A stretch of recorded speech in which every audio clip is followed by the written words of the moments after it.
So this time last year, I decided that I was going to read 60 books for 2025. And now that we're here at the end of 2025, guess how many books I've read? 21. I read 21 books. That's less than half than I intended to. Yeah, that was very disappointing. I was sad. And you know what I told myself? Books aren't about a tally. They're not about a checkbox on a stupid list that you've already made. It's about learning, reflecting, changing your mind. That's what I told myself to make myself feel better about it. So out of the very short list of books that I read this year, here are the 5 most memorable ones. So starting strong with Plain Song by Kent Haruf. This was a story about a teenage girl who lives in a small town in Colorado where she ends up pregnant and her mother kicks her out. And it's about how people from the small town come together to take care of her. Yes, it's a story about community. It's about helping each other out while trying to get over your own obstacles. But my favorite part was the writing.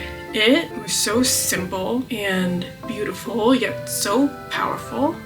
Tell me how the most beautiful scene, the most memorable scene for me is where there are these 2 brothers who run a ranch and they're describing their whole routine, you know, taking care of their cows, and they arrive at a part where they have to stick their hand inside the cow to check for the calf, and they're scooping out the dung of the cow to clean it up. Yeah, somehow he made a scene that would normally make me gag sound so pretty. So yeah, that is amazing writing. And if you can, it's better that you listen to this book instead of reading it, because I feel like once you get into the flow of reading this book, it's got a rhythm to it. Almost like a plain song. But yeah, number 2 is Out by Natsuo Kirino. This was memorable for all the wrong reasons. Okay, let me get into why.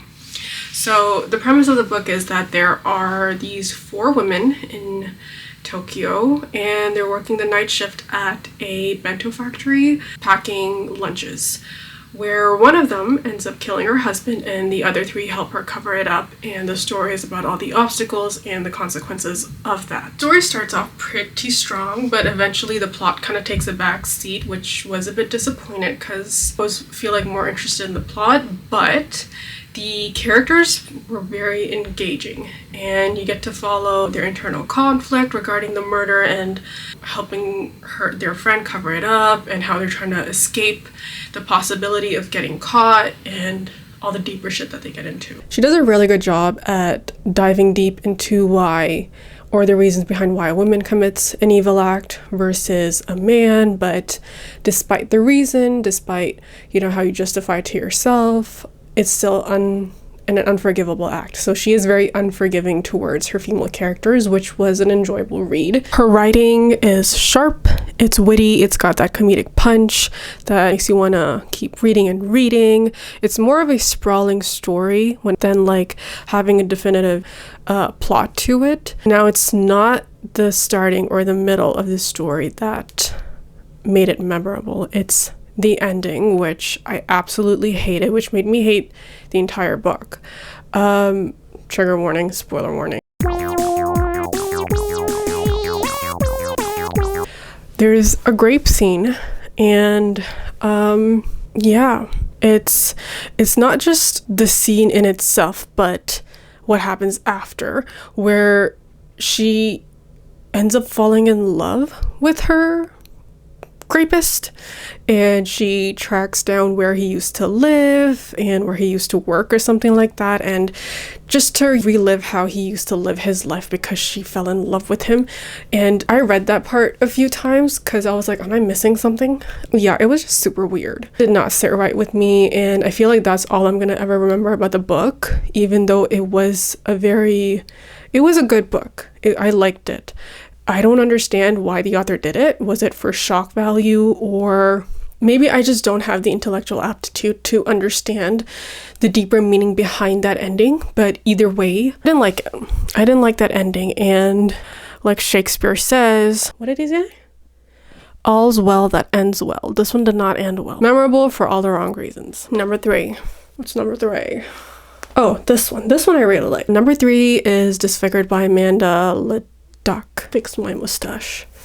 This is a nonfiction novel, which is part memoir, and it takes a deep dive into how fairy tales have shaped the beauty standard in our society and dictates what kind of a happy ending are we supposed to get and who is deserving of this happy ending, aka able-bodied people. The author also grew up with a disability, and she looks at all these fairy tales and their origins from that lens of a person who has a disability, and where she compares them to present day models. So one of the points that stuck with me is that usually when we see main characters, whether it's a hero or heroine, if they are different, aka they have a scar or they're considered ugly, or they're disabled, it is usually seen as a curse. The story then surrounds around them going through a series of obstacles to survive and to prove themselves worthy,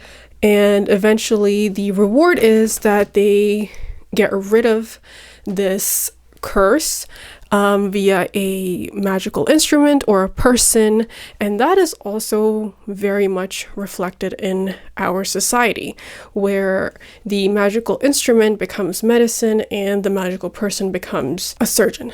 And there's nothing wrong with that, but again, it enforces this idea that there is something wrong with the individual and they have to change themselves instead of society making more space for them and society adapting and changing their mind to fit this person who is different. Because if they can't get rid of this curse or disability, they deserve a life of suffering and grief, or if the only reason they deserve any pity or feelings is if they are kind and they can be devoid of any flaw. I feel like that just kind of scratches the surface of what she covers in this book, but this is kind of like one of the points that really stuck with me. To take this off. Ooh, at least my skin is moisturized now. Okay, what number? Number 4. The Fifth Season by N.K. Jemisin. This is a story about a woman named Isun who comes home and finds her youngest son murdered by her husband and her daughter kidnapped by him. And now she needs to trek across Stillness, which is the continent in this world, to find her, despite a man who has ripped it apart and caused a lot of chaos and war and a limited supply of resources that now everyone is going to be fighting over. But despite what happens, she's going to go find her daughter.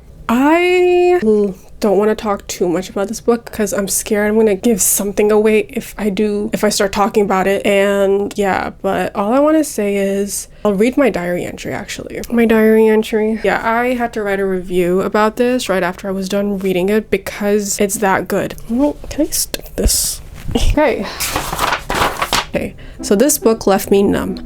I was so immersed in it, right from the beginning. This is how you do a grim dark fantasy sci-fi. You don't make promises that the next book will be better, or the plot will be better, the blade itself. This was everything I'd been waiting for ever since Attack on Titan. I've yet to find any story in any medium that holds a candle to it. I thought the whole AOT left will never be filled. I will never come across an art piece so masterful, Damn, I don't know how to write. I will never come across an art piece of masterful, will never come across storytelling, character build. Can't I say this sentence? Sentence? I will never come across an art piece of masterful storytelling and character building like AOT until I read this book. It had been a while since I just gobbled up a fantasy book like this. That was my diary entry for the 5th season. Okay, I think I want my 5th book. The Graves of Wrath by John Steinbeck. This story follows the Joad family. This story is about the Joad family, which follows their exodus from their homestead in Oklahoma to California in hopes of finding a job and settling down after they've been kicked off by the bank from their land. So yeah, this story takes place during the Great Depression, which was intensified by the Dust Bowl, I believe, during the 1930s, and it is a story about the plight of the migrants from Oklahoma to California. And yeah, this book had me furious. I can understand how people were outraged when they read it in the 1930s because, oh my god, this changed my mind. I feel like this changed the way I look at capitalism, migrants, the poor versus the rich, corporations, government, like everything. And I don't know how to describe it. It's almost sinister to see history repeating itself because it is so prevalent and about the times that we live in right now, especially in Canada and US, and I would even say Europe. So yeah, I feel like this needs to be required reading for at least Canada and America. And I can see how it even won, I believe it won a prize. I forgot which one. That's all I've got for today. Honorable mentions would be The Blade Itself by Joe Abercrombie. Now again, this is memorable for all the wrong reasons, where I wanted to get back into reading fantasy again and it was boring. Went on to Reddit and people said the second book gets better and he's just setting up the world and all that stuff. But here's the thing, after I read the 5th season, you can write a good first book. You can do setting up the world while also having a good plot and engaging characters. The only character that saved it for me was Glokta. Like, I loved every chapter that had him in it. The first book, the second book, I literally DNF'd the second book after reading like 90% of it. So yeah, it was boring for me, not my cup of tea. I can see why people like it so much. Goodbye.